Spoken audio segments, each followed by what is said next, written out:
ठीक है, चलो कोड पर चलते हैं। हम ज़ीरो फॉर नोटबुक में जा रहे हैं। कोलैब में खोलें। अब हम यहाँ हैं। आवश्यकताएं स्थापित करें। सभी चलाएं। हम अलाइन स्मिथ का उपयोग कर सकते हैं या नहीं, यह आप पर निर्भर है। उसे दर्ज करें। चलो शुरू करते हैं।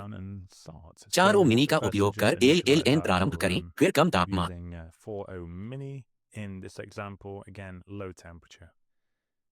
हम बातचीत बफर मेमोरी से शुरू करेंगे।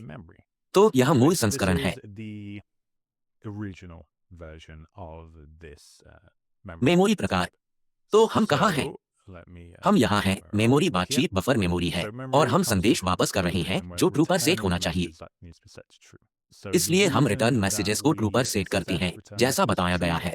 यदि ऐसा नहीं किया तो यह आपकी चैट इतिहास को एक स्ट्रिंग के रूप में लौटाएगा। एक LLN के लिए, जबकि आजकल चैट LLM संदेश वस्तुओं की अपेक्षा करते हैं। तो हम आप इन्हें संदेशों के रूप में लौटाना चाहते हैं, न कि स्ट्रिंग के रूप में। ठीक है। यदि आप उन्हें स्ट्रिंग्स के रूप में लौटाते हैं तो आपके LLMs में अजीब व्यवहार होगा। आपको सुनिश्चित करना चाहिए कि यह सच है। डिफ़ॉल्ट रूप से यह सच नहीं है, लेकिन यह आ रहा है। क्या यह पुराना हो गया है? यहाँ एक डिप्रिकेशन चेतावनी बताई गई है। यह पुराने लैंग चेन से है, लेकिन इसे समझने का यह एक अच्छा स्थान है और हम इसे रनेबल्स के साथ फिर से लिखेंगे, जो आजकल का तरीका है। तो हम मेमोरी में संदेश जोड़ते हुए इसे लिखेंगे। ठीक है। यह एक बातचीत है उपयोगकर्ता और AI के बीच। तो यादृच्छिक चैट्स पर मुख्य बातें हैं कि मैं अपना नाम प्रदान करता हूँ। हमारा मॉडल वही है जो इंटरैक्शंस की शुरुआत में है। ठीक है, तो मैं बस करूंगा। मैं सभी को जोड़ता हूं। हम ऐसा करते हैं। ठीक है। फिर हम देख सकते हैं कि हम इतिहास लोड कर सकते हैं। चलो देखते हैं कि वहां क्या है। हमारे पास एक मानव संदेश, AI संदेश, मानव संदेश है ना? यही है। बिल्कुल वही जो मैंने आपको यहाँ दिखाया। यह लैंग्वेज से उस प्रारूप में है। हम यह कर सकते हैं। वैकल्पिक रूप से हम कर सकते हैं। तो हम मेमोरी प्राप्त कर सकते हैं। हम बफर मेमोरी को जैसे पहले प्रारंभ करते हैं। हम इसे सीधे हर संदेश में जोड़ सकते हैं। तो हम उपयोगकर्ता और AI संदेश जोड़ सकते हैं। फिर से लोड करें, यह वही चीज देगा। एक ही चीज के कई तरीके हैं। तो हमारे पास यह है। इसको हमारे LLM में डालने के लिए ये पुरानी चीजें हैं। हम इससे उपयोग करना सीखेंगे, लेकिन यह है कि LLM पहले कैसे कर रहा था। तो हमारे LLM में डालने के लिए हम बातचीत श्रृंखला का उपयोग करेंगे, है ना?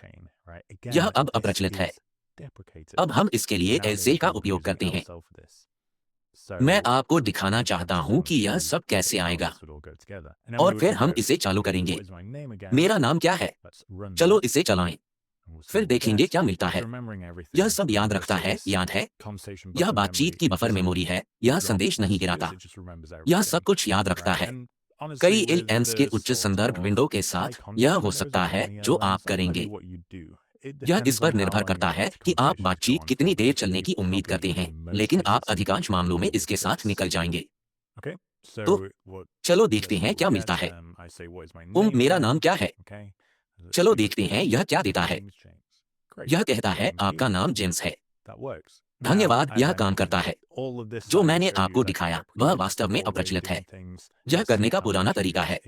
आइए देखें कि हम इसे आधुनिक ब्लॉकचेन में कैसे करते हैं। तो हम रनेबल विथ मैसेज हिस्ट्री का उपयोग करेंगे। इसे लागू करने के लिए हमें खुद का उपयोग करना होगा। हमें प्रॉम्प्ट टेम्पलेट्स और ALN को परिभाषित करना होगा। हम अपने सिस्टम प्रॉम्प्ट को सेट अप करेंगे जो आपका सहायक जेटा है। ठीक है, हम इन संदेशों को प्लेस होल्डर में डालेंगे। यह महत्वपूर्ण है। यही वह जगह है जहां हमारे संदेश आ रहे हैं। बातचीत की बफर मेमोरी डाली जाएगी, है ना? यह चैट इतिहास होगा जो सिस्टम प्रॉम्प्ट के बाद होगा।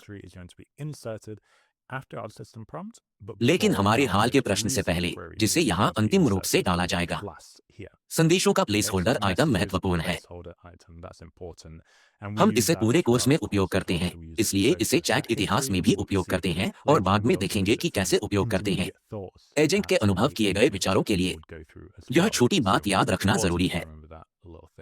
हम प्रॉम्प्ट टेम्पलेट को एल से लिंक करेंगे। अगर चाहें तो हम यहाँ क्वेरी भी जोड़ सकते हैं और हम अपनी इतिहास भी चाहते हैं, लेकिन मैं अभी ऐसा नहीं करूंगा। ठीक है, हमारे पास पाइपलाइन है और हम संदेश इतिहास के साथ इसे परिभाषित कर सकते हैं। जब हम इस वर्ग को शुरू कर रहे हैं तो इसे कुछ वस्तुएं चाहिए। हम उन्हें यहाँ देख सकते हैं। हमारे पास इतिहास के साथ पाइपलाइन है, यह मूल रूप से है ना? हमारे पास इतिहास मेश कुंजी है। यह हमारी पाइपलाइन में मेश प्लेस होल्डर से मेल खाना चाहिए। तो हमारे पास यहाँ हमारा पाइपलाइन प्रॉम्प्ट टेम्पलेट है ना?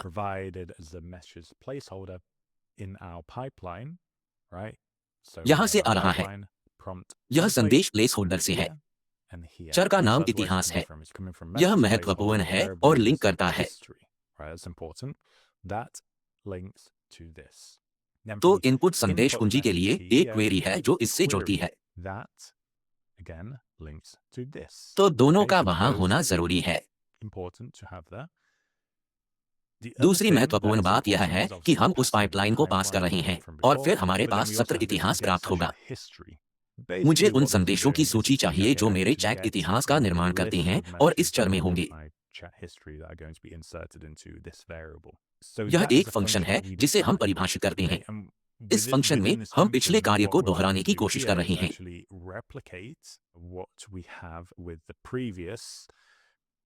संवाद बफर मेमोरी यहाँ यही कर रहे हैं। यह सरल है। यह इन मेमोरी चैट इतिहास है। यह वह ऑब्जेक्ट है जिसे हम लौटाएंगे। यह एक सत्र आईडी सेट करेगा। सत्र आईडी एक अद्वितीय पहचान करता है ताकि प्रत्येक संवादात्मक इंटरैक्शन हो सके।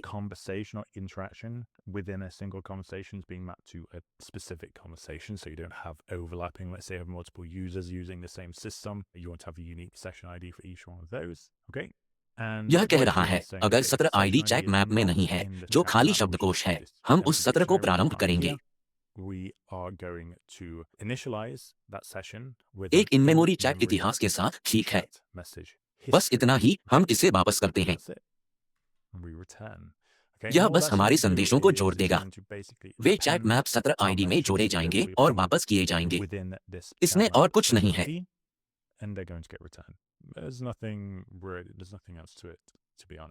तो हम चलने योग्य को बुलाते हैं। चलो देखते हैं क्या मिलता है। मुझे इसे चलाना है।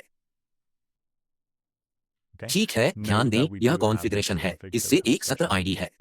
यह जैसा मैंने कहा विभिन्न बातचीत को अलग रखने के लिए है। ठीक है, हमने वह चला दिया। अब कुछ और चलाते हैं। तो मेरा नाम क्या है? चलो देखते हैं कि यह याद करता है। आपका नाम जेंस है। मैं आपकी कैसे मदद कर सकता हूँ जेंस? ठीक है, तो जो हमने अभी किया है वह वास्तव में बातचीत का बफर है। याददाश्त, लेकिन लैंगचेन को एलसेल और रनेबल्स से अपडेट किया गया। तो आजकल इसे करने का तरीका, यह एक सरल उदाहरण है। ठीक है, इसमें इतना कुछ नहीं है।